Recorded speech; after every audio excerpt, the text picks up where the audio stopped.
என் அன்பான சாய் சொந்தங்கள் அனைவருக்கும் வணக்கம். மீண்டும் உங்களை சந்திப்பதில் மிகுந்த மகிழ்ச்சி அடைகிறேன். சாயண்ணா, தமிழ் புத்தாண்டுக்கு நாம் என்ன பண்ணணும்னு நிறைய பேர் ஃபோன் பண்ணி கேட்டிங்க. ரொம்ப சந்தோஷம். தமிழ் புத்தாண்டு தமிழர்கள் கொண்டாடக்கூடிய புத்தாண்டாக நம்ம சொல்கிறோம். சித்திரை 1 தான் நம்ம தமிழ் புத்தாண்டாக இப்போ கொண்டாடின்னு இருக்கிறோம் சாயராம். பொதுவாகவே புத்தாண்டு என்பது இந்த ஆண்டின் தொடக்கம்.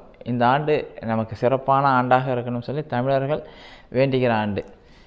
நான் எப்பயும் சொல்கிற மாதிரி தான், புத்தாண்டு நமக்கு இந்த வருடம் புத்தாண்டு சிறப்பாக அமைஞ்சு நம்ம அடுத்த வருடத்துக்குள்ளே நம்மளோட வாழ்க்கையில் ஒரு முன்னேற்றத்தை காணணும். அதுதான் ஒவ்வொரு புத்தாண்டும் நாம் உறுதிமொழி எடுக்கிறோம். அதே போல் இந்த புத்தாண்டுக்கும் நாம் ஏதாவது ஒரு உறுதிமொழி எடுத்துக்கினா ரொம்ப சிறப்பாக இருக்கும். தமிழ் புத்தாண்டில் நான் என்னுடைய வருமானத்தை அதிகமாக்குறேன், என்னுடைய சக்தியை நான் உயர்த்திக்கிறேன், என்னுடைய கர்மாவை குறைக்கிறதுக்கான வழியை தேடுறேன், இல்லை என் ஆன்மீக பயிற்சியில் நிறைய முயற்சி எடுத்து வெற்றி பெறேன், இல்லை நான் ஒரு புதிய வேலையில் ப்ரொமோஷன் வாங்குகிறேன், ஏதோ ஒன்று உங்களுக்கு என்ன தீர்மானம் இருக்கோ அதை நீங்கள் கடவுள் முன்னாடி வைக்க வேண்டிய நாளாக அதை நினச்சிக்கோங்க.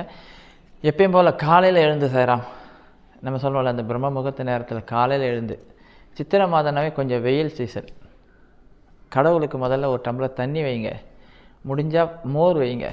காலையில் தயிர் முன்னாடி மோர் வைக்கலாம். இல்லைனா இந்த பழங்கள் நிறைய பேர் சொல்லுவாங்க, மா பலா வாழை முக்கனிகள் சொல்லுவாங்கள்ல, அது இந்த சீசனில் நிறைய பேருக்கு கிடைக்கும். ஏன்னா இந்த சீசன் மாங்காலாம் இந்த சீசனில் மாம்பழம், வாழைப்பழம், பலாப்பழம் இதை வச்சிங்கன்னா ரொம்ப நல்லதுன்னுவாங்க. இது எதுவும் கிடைக்கலனா உங்கள் பகுதியில் என்ன பழங்கள் கிடைக்குதோ அதை வைங்க செய்கிறோம். குறிப்பாக தர்பீஸ் வாங்கி வைக்கலாம். ஏன்னா இப்போ வெயில் சீசன்றதுனால தர்பீஸ் வைங்க, தப்பில்லை. ஆனால் கண்டிப்பாக ஒரு டம்ளர் தண்ணி, ஒரு டம்ளர் மோர் வைங்க. எதுவுமே கிடைக்கலாம். காலையில் எழுந்தோடனே கடவுள் முன்னாடி உங்கள் வீட்டில் இருக்கிற கொஞ்சம் சில்லற காசு கடவுள் முன்னாடி வச்சு. ஏன்னா பணம் நமக்கு தேவையில்லை, பணம் நமக்கு தேவை. காலையில் சில்லற காசு இருந்தால் வைங்க, நகை இருந்தாலும் வைங்க. காலையில் வச்சுட்டு கடவுள்கிட்ட வேண்டிங்க, எங்கள் வீட்டில் எப்பயுமே செல்வங்கள் குறையாமல் இருக்கணும், உணவுக்கு பஞ்சம் இல்லாமல் இருக்கணும், நான் மற்றவங்களுக்கு கொடுக்கக்கூடிய சக்தியை என்னை உயர்த்தி கொடுங்கப்பான்னு சொல்லி கடவுள்கிட்ட வேண்டுங்க, பாபா கிட்ட அதை வேண்டுங்க. வேறு ஒன்றுமே வேண்டாம். பசங்க படிப்பு இருந்தால் இந்த வருஷம் நல்லபடியாக படித்து நல்ல ரிசல்ட் எடுக்கணும். ஏன்னா ரிசல்ட் வர நேரம், எங்கள் பசங்க நல்லபடியாக படித்து ரிசல்ட் வரணும்னு சொல்லி கடவுள்கிட்ட வேண்டிங்க சாயிரம். வெயில் காலம் என்பதனால அன்னிலேருந்து ஒரு விஷயம் பண்ண முடிஞ்சால் பண்ணுங்கள். ஒரு சின்ன கிண்ணத்தில் தண்ணி, இல்லை வாசலில் ஒரு சின்ன டப்பாவில் தண்ணி, பறவைகளுக்கோ விலங்குகளுக்கோ நான் இந்த சித்திரை மாதம் முடிகிற வரைக்கும் டெய்லி தண்ணி ஊற்றி வைக்கிறேன்னு சொல்லி ஒரு விஷயத்தை நீங்கள் செய்ய ஆரம்பிச்சிங்கன்னா போதும். தமிழ் புத்தாண்டு அதுவுமா இந்த ஒரு மாதம் வரைக்கும், அந்த மே மாதம் முடிகிற வரைக்கும் உண்மையிலே கோடான கோடி நன்மை. அதை நன்மைன்னு கூட சொல்ல முடியாது, நம்ம கர்மா கழியும், அவ்வளோதான். உண்மையிலே நீங்கள் வைக்கிற தண்ணியை எவ்வளோ பறவைகளோ ஆடு மாடு நாய் ஏதோ ஒன்று குடிக்க குடிக்க குடிக்க உங்கள் உடம்புல இருக்கிற கர்மாக்கள் தன்னால் கரையும், 100% கரையும். இது ரொம்ப எளிமையான வழி, அதை பண்ணுங்கள். சித்திரை மாதம் 1ஆம் தேதியிலேருந்து தமிழ் புத்தாண்டில் இதை பண்ணாவே போதும். அன்றைக்கி ஒரு நாள் உங்களால் முடிஞ்சால் ரோட்டில் இருக்கிறவங்களுக்கு மோர் தானம் பண்ணலாம். மோர் தானம் பண்ணுங்கள் சார், மோர் தானமாக பண்ணலாம். இல்லை தர்பீஸ் வாங்கி தரலாம். ஏதோ ஒன்று அன்றைக்கி குளிர்ச்சியாக, மக்களை குளிர்ச்சியாக ஆக்கிற மாதிரி ஒரு தானம் பண்ணுங்கள்.